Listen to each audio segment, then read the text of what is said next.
Have you ever felt like a promise from God was taking way too long? Like you were stuck in a waiting room with no end in sight? That's the story we're diving into. Today, a promise so big, so impossible, it seemed like a desert mirage. It was given to a man named Abraham, a promise of land and descendants as numerous as the stars. At the heart of it all was a child. But for his wife Sarah, this promise felt more like a taunt with each passing year. Imagine Sarah, sitting in her tent, the weight of emptiness pressing down on her. Another season turns. The sheep have their lambs, the trees bear fruit. Everything in this new land is multiplying. Except them, 25 years.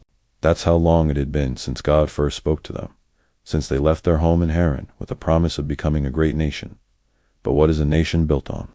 For Sarah, it felt like it was being built on two old bodies in a fading dream. She felt as dry and barren as the desert floor. In her mind, the promise was dying a little more with every new moon. Sarah's despair wasn't just a lack of faith. It was her reality. She was 90 years old.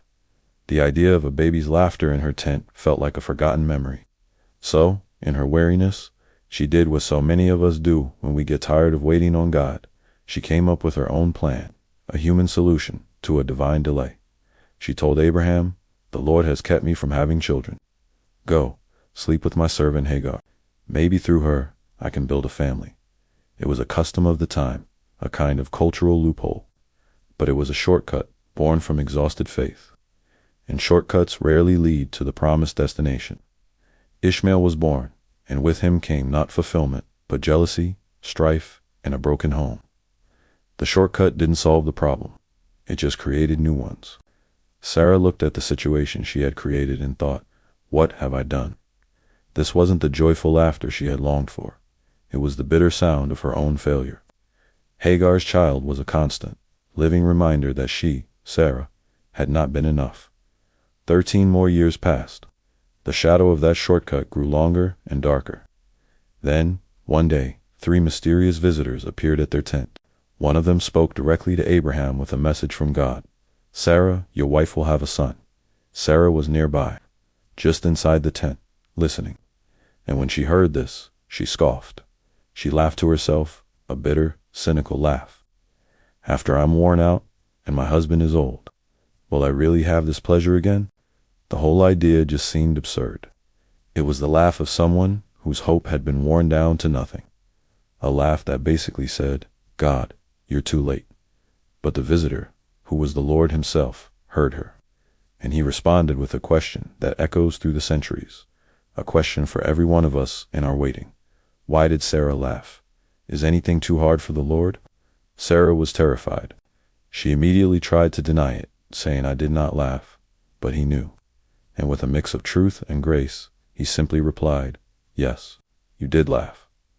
He didn't scold her, but he didn't let her hide either. And then he repeated the promise, this time with a deadline. He said, "I will return to you at the appointed time next year, and Sarah will have a son." And then they waited. One final, appointed year. Picture it, Sarah, even older now, weary from a lifetime of waiting. She's sitting with Abraham. The appointed time was here. She touches her abdomen, and a look of slow, dawning wonder spreads across her face. She tells Abraham, "I feel strange, a fluttering like the wings of a tiny bird inside me." And the Lord was gracious to Sarah, just as he had said.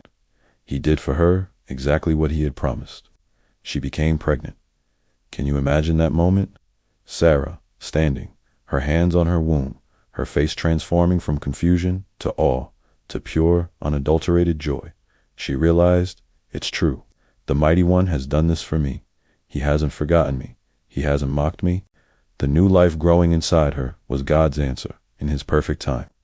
In the fullness of God's time, not a moment too early, not a moment too late, Sarah gave birth to a son, the son of the promise.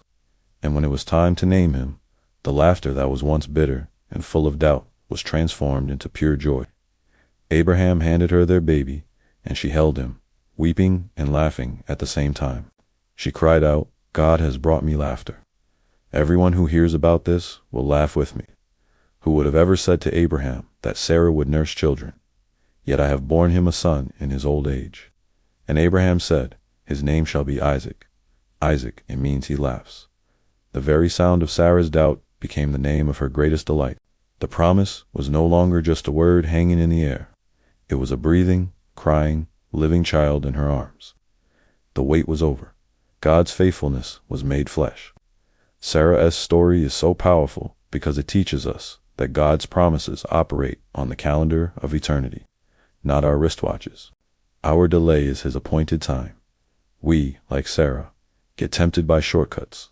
We laugh with disbelief when the timeline seems impossible. We grow weary in the waiting. But that question still hangs in the air for us today. Is anything too hard for the Lord?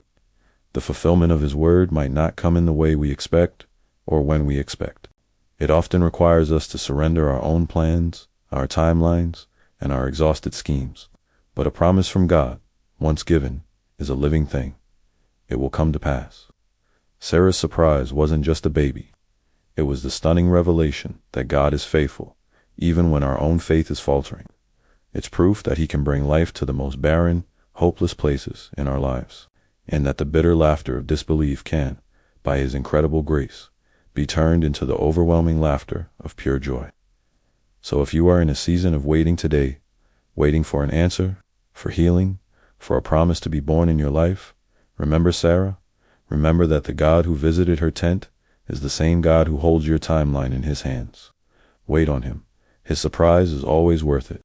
Thanks for watching. If this story resonated with you, please like, share, and subscribe for more content. See you next time.